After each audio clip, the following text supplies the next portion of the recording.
오행의 의미. 오는 다섯오자고 행은 뭐 행한다 그런 뜻이죠, 그렇죠? 이게 이제 움직인다라는 뜻이죠, 그렇죠?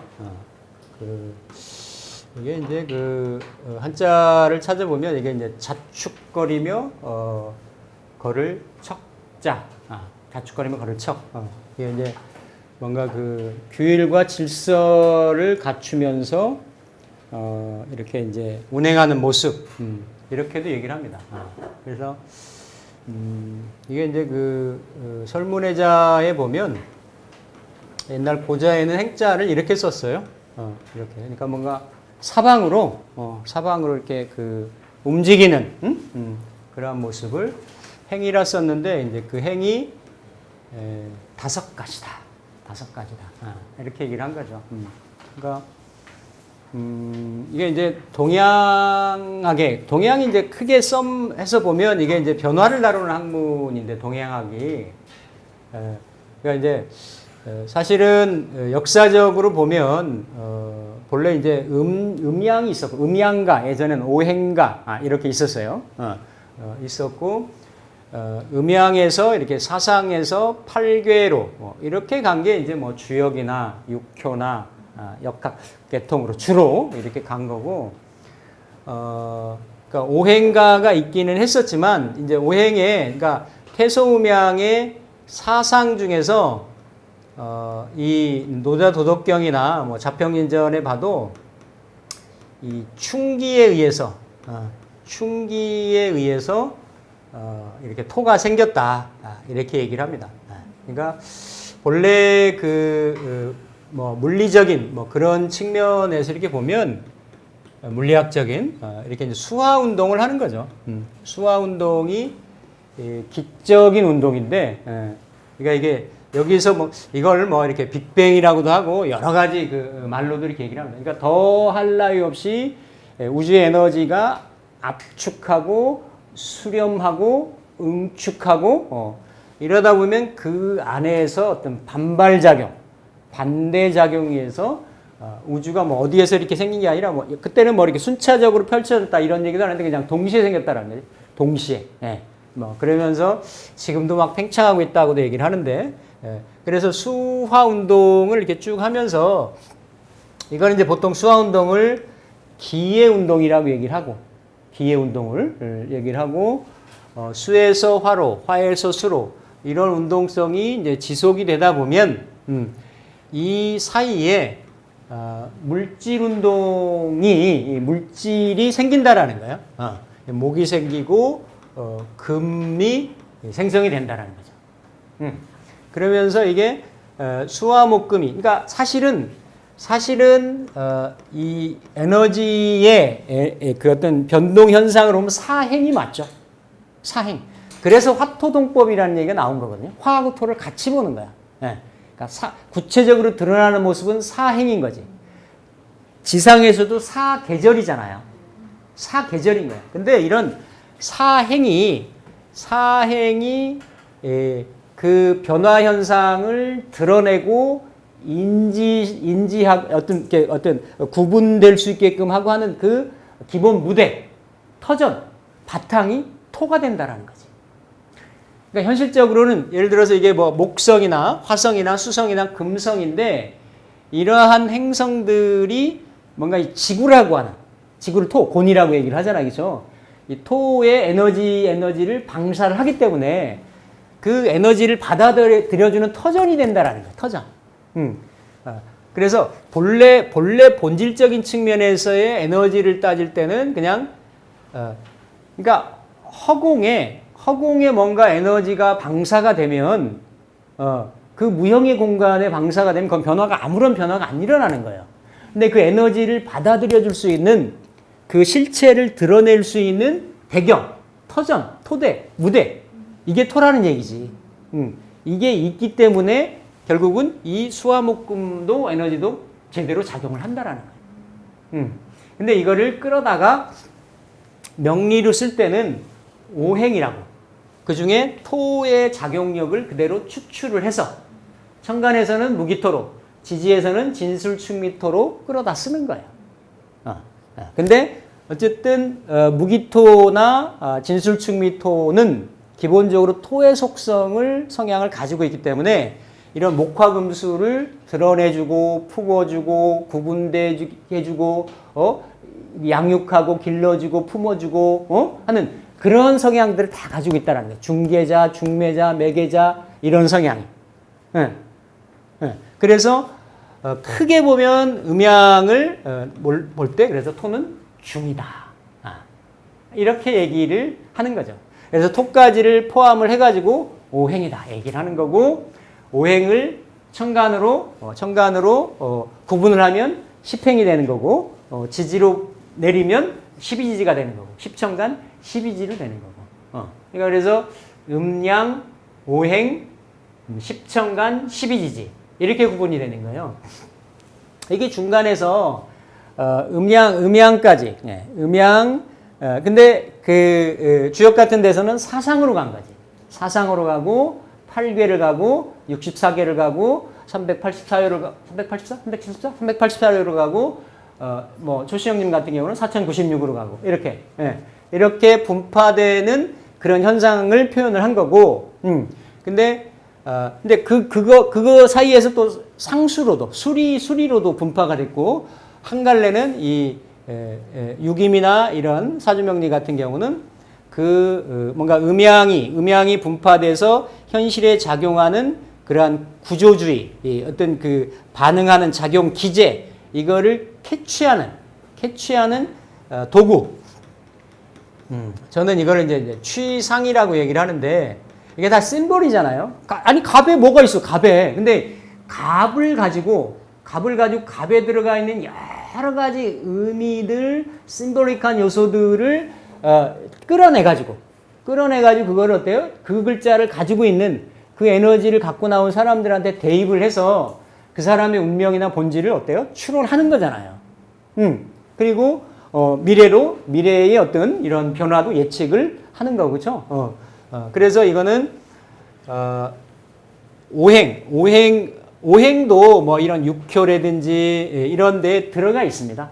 다 서로 간에 이렇게 그 인접권의 학문들이 필요한 내용들을. 그러니까 사실은 이 오행이라는 것도 역사적으로 보면 서양의 점성술이 들어온 거지. 원래 음양이 있다가 점성술의 영향에 따라서 이렇게 그렇죠. 이런 그 오행의 개념이 들어오고 이게 이제 유김의 학문 체계가 생기고 그런 학문 체계가 쭉 수천 년 동안 이어 내려오다가 사주 명리가 더 구체화되고 세분화가 된 거예요. 그러니까 비교적 그 동양의 학술 체계, 학문 체계 중에서 우리가 흔히 하는 명리학이 가장 끝에 생겨난 그런 학문 체계라고 볼 수가 있어요. 근데 또 다른 측면은 뭐냐면 요즘에 이제 많은 분들이 애도 쓰고 노력을 해가지고 이제 들어가 있긴 한데 이렇게 그래도 사주명리가 이런 그 8글자를 가지고 그 사람의 본질적인 성향이라든지 내재되어 있는 어떤 속성이라든지 이런 걸 끌어내는 데는 그러니까 어떤 철학적인 경계, 철학적인 영역 이런 거는 다른 학문 체계보다 아주 독특하고 우수합니다. 다른 학문 체계들은 그런 부분을 어프로치하는 거는 조금 약해요. 뭐 내가 6회를 뽑아가지고 이 사람이 뭐 어떤 성향을 가지고 있고 어떤 지향점을 가지고 있고 이런 것까지 얘기하기는 쉽지 않단 말이야. 그때 이 사람이 당면하고 있는 기륭화복에 대한 당면 문제라든지 이런 걸 얘기해 줄 수 있어도 그래서 각각의 지향점이 이제 다르긴 한데 어느 학문 체계나 이 오행이라고 하는 거는 내재가 돼 있다 개념이. 근데 이런 5가지의 팩터들 요소들이 이런 행이라고 하는 사방에 또 움직이고 규칙적이고 그러니까 이게 행에도 진퇴 내가 나아가고 물러가고 동정 그러니까 말이라든지 그렇죠?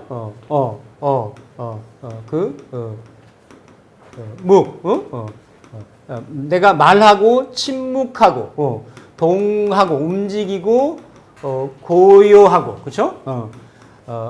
가고 이렇게 거주하고 또 앉아 있고 내가 눕고 이거 이제 불가에서 많이 얘기하는 거예요. 어묵동정 행주좌화 염염불망 그래서 뭐 화두를 틀어라 뭐 이런 얘기할 때 많이 쓰는 얘기인데 이게 다 동정의 모습이거든. 음양의 모습이거든. 이러한 그 규칙성, 법칙성을 가지고 이렇게 작용을 한다. 그래서 그런 5가지 요소에 행의 요소가 들어있다고 해서 오행이라고 얘기를 해요. 오행. 그래서 크게 나누면 가불병정 무까지를 기에서부터 개까지를 그러니까 기에서부터 개까지를 갑에서부터 무까지를 양. 그러니까 그 안에도 이미 어때요? 음양이 들어가 있는 거지. 예. 지지에서도 크게 보면 자인진, 오신술 이거를 그러니까 신자진, 신자진, 그리고 사유축을 그리고 해묘미, 인호술 이거를 양, 크게 목화운동 이건 이제 이렇게 아니면 또 크게 보면 이렇게 이제 이렇게 나눠 가지고 그렇죠? 이렇게 자에서부터 오까지를 이렇게 나눠서 축하고 미로 나눠 가지고 이걸 뭐 양의 과정, 음의 과정 이렇게 나누는 방법은 굉장히 많다. 근데 어쨌든 그 안에 음양이 들어있고 오행이 들어있는 그런 부분이라고 보시면 되겠다. 그래서 아까 사주에도 크게 보면 음양이 있는데, 그렇죠? 음양이 있는데 예를 들어서 이 팔자에 양이 많다. 양이 그러면 목화가 양이 되는 거고 목의 에너지는 가불의 에너지, 병정의 에너지, 지지에는 인묘, 또 사오 이런 에너지, 그렇죠? 미나 술 이런 거를 다 양이란단 말이에요. 양. 그럼 이런 글자들이 양으로 이루어져 있는데, 양으로 이루어져 있는데 목의 에너지의 양의 에너지하고 화의 양의 에너지하고 또 다른 거예요. 이건 양중지 어떻게 보면 양의 성향이 강한 거고 양보다는 좀 작은 그런 의미가 있는 거고. 그래서 결국 양이라고 하는 거는 안에서부터 에너지가 바깥으로 나아가는 거잖아요. 그렇죠? 뿜어지는 거니까. 내가 어떤 형태로든지 간에 이러한 목화의 에너지, 천간지지 글자 중에 양의 에너지가 많으면 이 사람은 어떻겠어요? 행주좌와 어묵동정 중에 내가 뭐 이렇게 앉아 있거나 말을 안 하거나 뭐 이러는 것보다는 어때요? 나를 드러내려고 하고 뭘 저지르려고 하고 행하려고 하고 발산하려고 하고 그런 성향이 많이 있겠죠. 크게 음양을 보고 그 자체에 또 구성하는 목화토금수의 이러한 작용력을 구분해서 보고 그런 가감을 하고 또 이를테면 그러니까 이제 그런 경우 기운이 몰려 있다가 되잖아요. 음양은 본래는 섞여 있는 건데, 그러면 두 가지 상황이 다 있는 거죠. 뭔가 하나에 내가 올곧게 집중하기가 쉽다. 한쪽으로, 그렇죠? 그러면 전문가가 되기 쉬운 거고, 뭘 하나를 계속 하니까, 그렇죠? 그런데 만약에 내가 음으로만 이루어져 있다라고 하면 좀 안으로만 내가 수렴되는 에너지니까. 밖으로 교류한다든지 나를 드러내놓는다든지 이런 거는 조금 약할 수가 있겠죠. 항상 완전하거나 완벽한 거는 없으니까, 그렇죠? 그렇듯이 음양의 부분을 오행으로 구분하면 오행도 목화가 있고 수도 금수가 있다. 그러니까 크게 보면 목화도 양이고 금수도 같은 음이지만 목화의 에너지 중에 어떤 에너지가 많냐 이런 거하고 금수에서도 어떤 에너지가 많냐에 따라서 크게 달라질 수 있고 또 그 주체가 되는 그 에너지를 내가 주로 쓰고 있는 일간이 음양간 중에 어느 일간이냐. 아까 지난 시간에 체용관계 말씀드렸죠. 그거에 따라서 또 달라진다라는 거죠. 근데 분명한 건 양기가 많은 사람이 이렇든 저렇든 그렇죠. 뭐 이런 사람은 나를 드러내고 발산하고 음기가 많은 사람은 반대적으로 수렴하고 이렇게 수용하고 응축하고 어떤 나를 잘 드러내지 않으려고 하고 일간 가까이 그런 성향이 있으면 그게 더 강한 거고 그런 성향들이죠. 이런 것들이 크게 보면 음양인데 오행 중에서도 음양을 조금 더 나누면 양중양 이건 이제 주역에서 사상으로도 구분을 했어요. 양이 조금 더 강하면 태양이라고 얘기를 하고 음이 더 강하면 태음이라고 얘기를 하고 이렇게 구분을 했는데 이거를 명리에서는 이렇게 목화 토 금 수로 구분을 하더라. 구분을. 네. 그래서 목에는 천간에는 이제 가불이 있고 지지에는 이제 지장간 뺍니다. 지장간 빼고 이게 이제 그 인묘가 있잖아요, 그렇죠? 인묘가 있는 거예요, 이렇게 인묘. 이러니까 목이라고 하는 거는 이게 이렇게 있는데 이렇게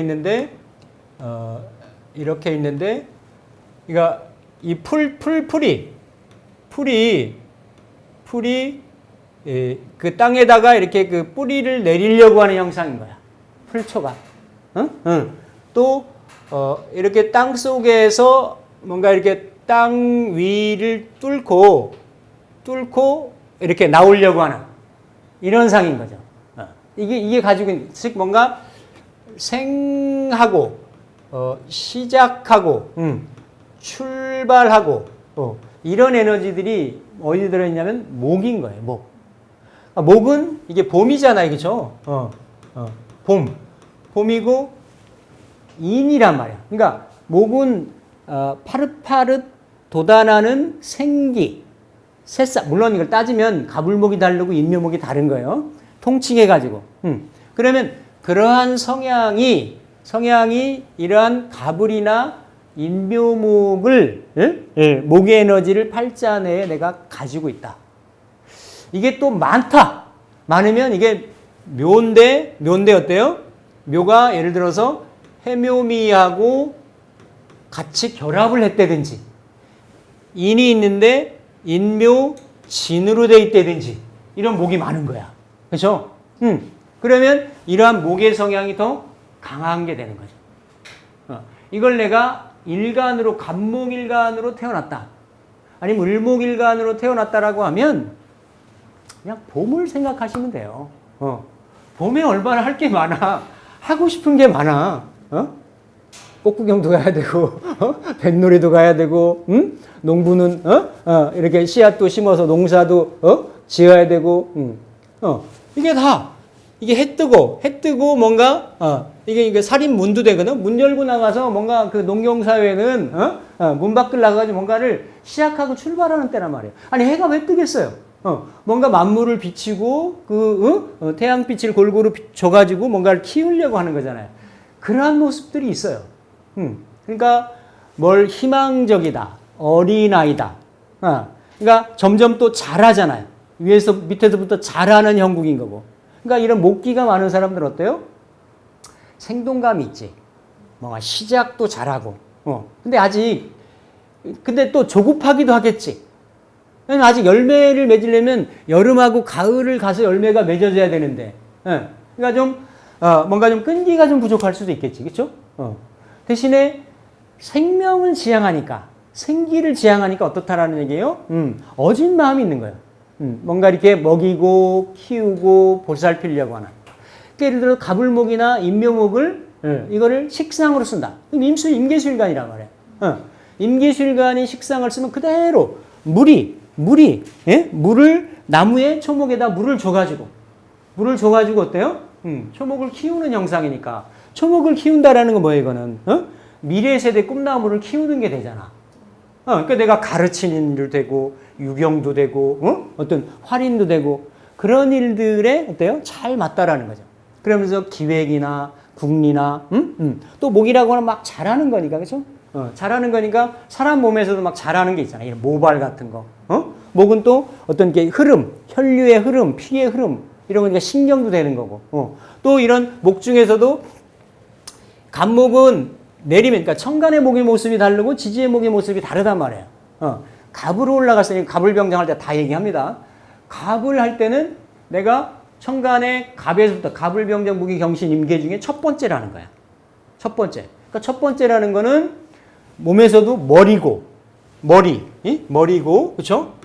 머리가 되고, 똑같죠. 똑같은 개념이 머리가 되고, 이게 또, 뭔가 그 리더, 장녀나, 장남이나, 장자나, 항상 앞에 가려고 하고, 이렇게, 나서려고 하고, 그런 성향이 있단 말이에요. 그러니까, 그 일간을 간목으로 태어났다. 100%. 그런 성향이 다 있어요. 남들보다 앞서려고 하고, 십천간의 처음이니까, 앞으로만 나가려고 하고, 직진 성향이 있는 거고.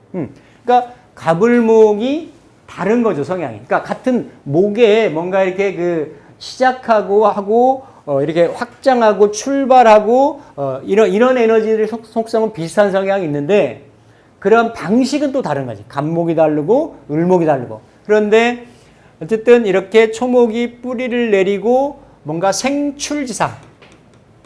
생에서, 스타트하려고 하는, 나타나려고 하는, 드러내려고 하는 그런 성향이 있어요.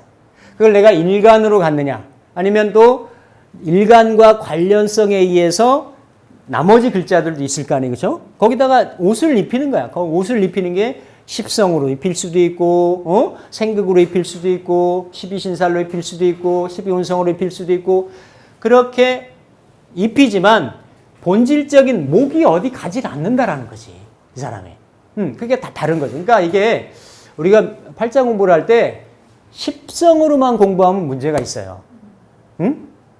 금의 십성이 다른 거고, 같은 십성이 예를 들어 관성을 쓴다고 하더라도, 식상을 쓴다고 하더라도, 식상을 예를 들어서 이 갑을목을 식상을 쓰면 임계수일간이 되는 거고, 예를 들어서 경신금을 식상으로 쓰면 무기토일간이 되잖아요. 식상은 나의 표현이고 행동이고 능력이고, 일단 내 몸에서, 내 몸과 마음에서 드러나는 것, 첫 번째 스타트 나가는 것이 식상이란 말이에요. 그렇죠? 그러면 현실적으로 내 행동도 되고 말도 되고 그러는 거예요.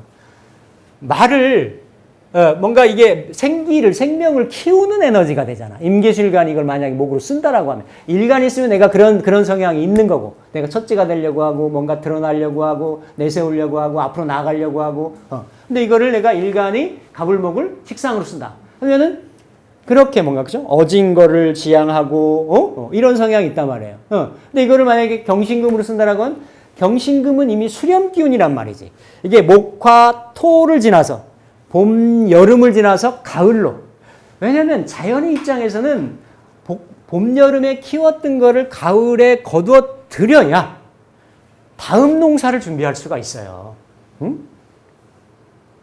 아니, 제일 추한 것 중에, 봄이 됐는데도 작년에 나뭇가지에 나뭇잎이 대롱대롱 달라붙어 있어가지고 어디서는 새순 나오는데 어디에서는 안 떨어지고 작년 이파리가 쭈그랑탱이가 돼가지고 달라붙어 있는 거.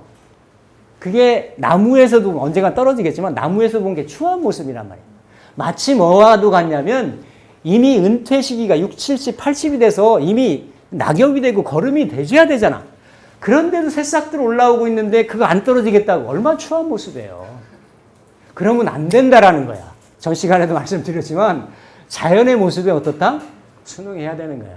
그러니까 자기 롤은 있지. 이게 거름이 된다라는 건 뭐예요? 후학들을 위해서 자기가 토양이 된다라는 거거든. 아니 누구든지 열매가 되고 화려한 꽃이 되고 싶지 그렇게 되고 싶겠어요? 근데 그래야 세대가 이어지고 그래야 자연이 순환을 하는 거야. 왜 인간도 자연의 일부면서 그런 이치를 모르냐 말이지. 그래서 사실은 이런 목화토금수의 이런 순환의 법칙, 음양오행의 이런 작용 법칙만 알아도 어디 가서 템플스테이 안 하고 뭘 안 해도 알 수 있는 거예요. 금극목을 하잖아요. 그러니까 임계수일간이 이렇게 갑을목을 쓰는 거하고 같은 식상이라도 다른 거예요. 이게 촌철살인이라고 하는 게 무기토일간들이 쓰는 게 촌철살인이 되기가 쉬운 거야. 그러니까 선생님은 이제 병화가 있어서 잡아줘서 컨트롤 해서 하는 거는 있는데 내가 명리 공부를 해서 나를 안다라고 하면 물론 그게 뭔가 이렇게 어려움을 해결하는 어떤 그 능력이나 실력도 돼요. 근데 그게 항상 나는 그걸 잘 쓴단 말이야. 내가 내 바로 옆에 붙어 있기 때문에 부지불식간에도 잘 써요. 그럼 주변에서 그러한 그 어떤 대하는 사람들, 그러한 작용력에 어떤 미침이 되는 사람들은 그러한 그 유무형적인 상처를 입을 수가 있게 되는 거지. 그러니까 한번 그런 경우가 3, 4일간에 꼭 무기토일관들이